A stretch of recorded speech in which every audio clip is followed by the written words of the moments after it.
ഞാൻ ഇന്നൊരു പരീക്ഷണമാണ് ചെയ്യാൻ പോകുന്നത്. ആവശ്യമുള്ള സാധനങ്ങൾ: 2 കുപ്പി, ഒരു പ്ലാസ്റ്റിക് അടപ്പ്, ഒരു പാത്രം നിറയെ വെള്ളം.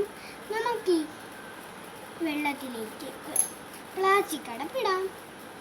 നമുക്ക് ഒരു പാത്രം എടുത്ത് അതിൻ്റെ അടിവശം വരെ പ്ലാസ്റ്റിക് അടപ്പിനെ കയറ്റാൻ പറ്റുമോ എന്ന് നോക്കാം.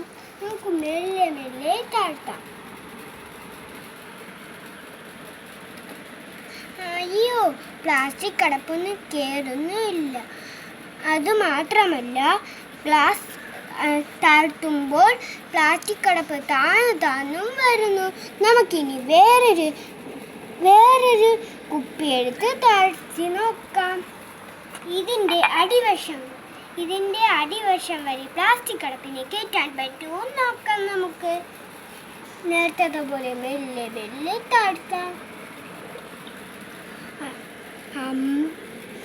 ഇത് കയറ്റാൻ പറ്റുന്നല്ലോ. ഇത് മുകൾ വശം വരെ കയറിയല്ലോ കൂട്ടുകാരെ.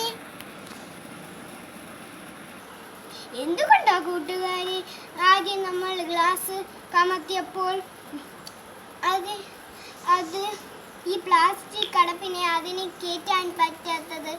കൂട്ടുകാർക്കറിയാമല്ലോ, എല്ലാ വസ്തുക്കളിനകത്തും വായു നിറഞ്ഞു നിൽക്കുന്നത്. അതുപോലെ ഈ ഗ്ലാസിനകത്ത് വായു നിറഞ്ഞ് നിൽക്കുകയായിരുന്നു. നമ്മൾ വെള്ളത്തിലേക്ക് കമത്തിയപ്പോൾ ഈ വായുവിന് പുറത്തേക്ക് പോവാൻ സ്ഥലമില്ലായിരുന്നു. അത് കാരണമാണ് ഈ പ്ലാസ്റ്റിക് അടപ്പിനെ പാത്രത്തിൻ്റെ ഉള്ളിലേക്ക് കയറ്റാൻ പറ്റാത്തത്. നമ്മൾ വേറൊരു കുപ്പി എടുത്ത് കമത്തിയപ്പോൾ എന്താണ് കൂട്ടുകാര്, ആ കുപ്പിക്കകത്ത് പ്ലാസ്റ്റിക് അടപ്പ് കയറിയത്? ഞാൻ നേരത്തെ അതിൻ്റെ ബാക്കിൽ ഒരു ദ്വാരമിട്ടിട്ടുണ്ടായിരുന്നു. അത് കാരണം അതിന് നിറഞ്ഞു നിന്ന വായു ഞാൻ വെള്ളത്തിലേക്ക് കമത്തിയപ്പോൾ ആ ദ്വാരം വഴി വെളിയിലേക്ക് പോയി. അത് കാരണം ആ വസ്തുവിനെ പ്ലാസ്റ്റിക് അടപ്പിനെ കയറ്റാൻ കഴിഞ്ഞു. നന്ദി, നമസ്കാരം.